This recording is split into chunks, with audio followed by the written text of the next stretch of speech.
The next consideration is, what are we to do? If we don't find out the right way to keep this old wretch in the dark, he may be the ruin of us at Thorpe Ambrose just as we are within easy reach of our end in view. Wait up till I come to you, with my mind free, I hope, from the other difficulty which is worrying me here. Was there ever such ill luck as ours?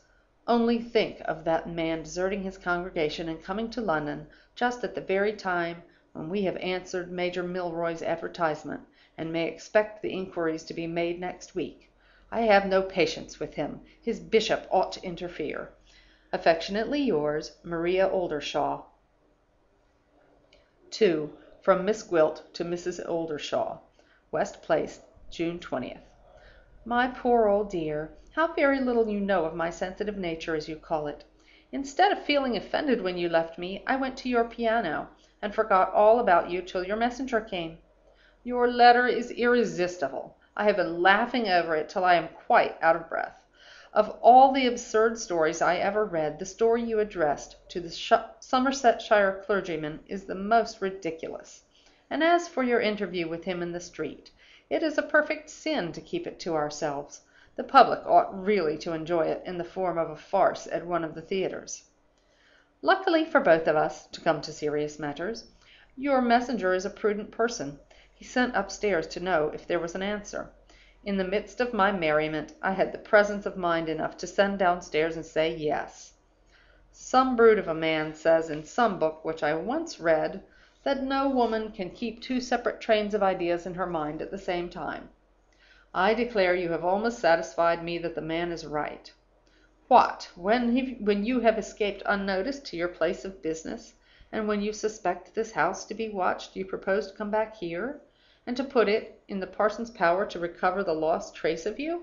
What madness! Stop where you are, and when you have got over your difficulty at Pimlico, it is some woman's business, of course, what worries women are, be so good as to read what I have got to say about our difficulty at Brompton. In the first place, the house, as you supposed, is watched. Half an hour after you left me, loud voices in the street interrupted me at the piano, and I went to the window. There was a cab at the house opposite, where they let lodgings, and an old man, who looked like a respectable servant, was wrangling with the driver about his fare. An elderly gentleman came out of the house and stopped them. An elderly gentleman returned into the house, and appeared cautiously at the front drawing-room window. You know him, you worthy creature. He had the bad taste, some few hours since, to doubt whether you were telling him the truth. Don't be afraid, he didn't see me. When he looked up, after settling with the cab-driver, I was behind the curtain. I have been behind the curtain once or twice since, and I have seen enough to satisfy me that he and his servant will relieve each other at the window so as never to lose sight of your house here, night or day. That the parson suspects the real truth is of course impossible, but that he firmly believes I mean some mischief to young Armadale, and that you have entirely confirmed him in that conviction, is as plain as that 2 and 2 make 4. And this has happened, as you helplessly remind me, just when we have answered the advertisement, and when we may expect the Major's inquiries to be made in a few days' time. Surely here is a terrible situation for two women to find themselves in.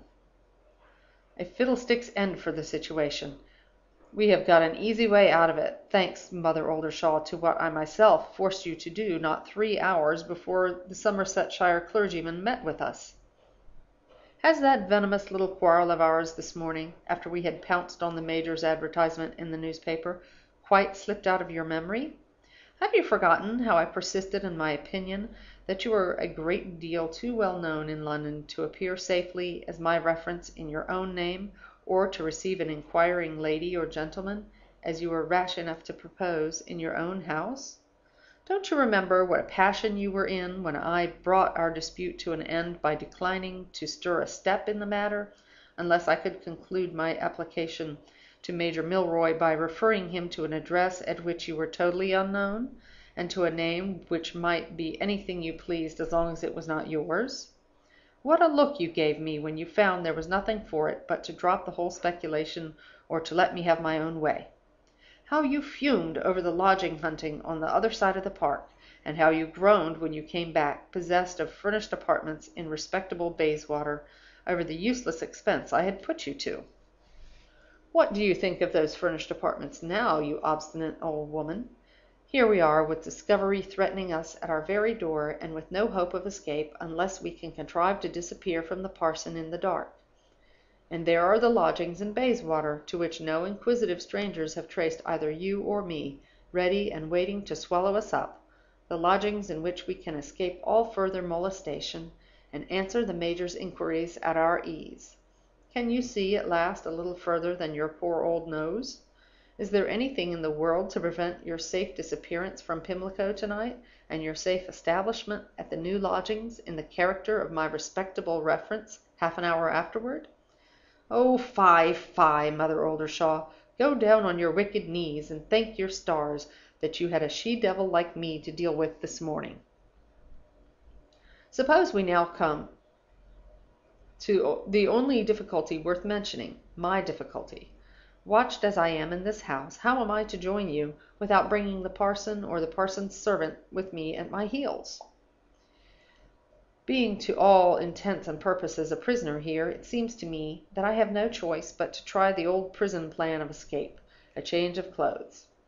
I have been looking at your housemaid.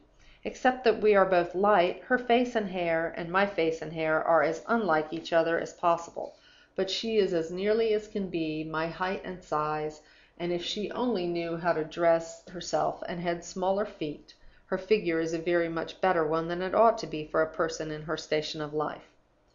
My idea is to dress her in the clothes I wore in the gardens to-day, to send her out, with our reverend enemy in full pursuit of her, and as soon as the coast is clear, to slip away myself and join you. The thing would be quite impossible, of course, if I had been seen with my veil up. But as events have turned out, it is one advantage of the horrible exposure which followed my marriage that I seldom show myself in public, and never, of course, in such a populous place as London, without wearing a thick veil and keeping that veil down. If the housemaid wears my dress, I don't really see why the housemaid may not be counted on to represent me to the life. The one question is, can the woman be trusted? If she can, send me a line telling her on your authority that she is to place herself at my disposal. I won't say a word till I have heard from you first. Let me have my answer tonight. As long as we were only talking about my getting the governess's place, I was careless enough how it ended. But now that we have actually answered Major Milroy's advertisement, I am in earnest at last. I mean to be Mrs. Armadale of Thorpe Ambrose, and woe to the man or woman who tries to stop me. Yours, Lydia Gwilt. P.S. I open my letter again to say that you need have no fear of your messenger being followed on his return to Pimlico. He will drive to a public house where he is known, will dismiss the cab at the door, and will go out again by a back way which is only used by the landlord and his friends. L.G. 3. From Mrs. Oldershaw to Miss Gwilt. Diana Street, 10 o'clock. My dear Lydia, you have written me a heartless letter. If you had been in my trying position, harassed as I was when I wrote to you, I should have made allowances for my friend when I found my friend not so sharp as usual. But the vice of the present age is a want of consideration for persons in the decline of life.